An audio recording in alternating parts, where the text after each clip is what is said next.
আমি সেই ভোর 4টের সময় উঠে রান্না বান্না সব করলাম, আর উনি 5 মিনিটে উঠেই রেডি।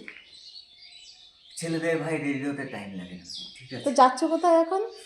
এখন যাবো আমি অফিসে যাব, কারণ অফিসে সবার, সত্যি কথা বলি একটা, অফিসে সবার প্রথমে যাই আমি। আমি আমার অফিসে একটা হুইল চেয়ার রাখা আছে, ওই অফিসে সবার প্রথমে গিয়ে আমি মালগুলো কাটি, বস্তা থেকে বের করি।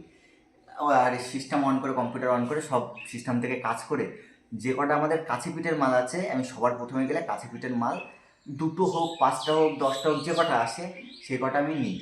কারণ কি বলুন তো, কাছের পিঠের মালগুলো যদি নাহলে সবাই নিয়ে নেয় এদিক ওদিক থেকে যারা আসবে আগে আগে, তো 2টো মাল বেশি নিলে তো আমার 2টো টাকা বেশি হবে। এই জন্য সবার প্রথমে, আজকে একটা সত্যি কথা বলি, তাড়াতাড়ি করে কাজে যাই আমি, যে 2টো টাকা বেশি যাতে উপার্জন করতে পারি। আর ওই জন্য যে আমার পড়ানো থাকে, এর জন্য তো তুমি যাও। হ্যাঁ, আর দ্বিতীয়ত ঈশার পড়ানো থাকে সকালবেলা, আমি এখন যদি না যাই পরে আমি বেরোতেই পারবো না, এই ঘরে সিঁড়ি যা উঁচু, একা একা বেরোনো সম্ভব না।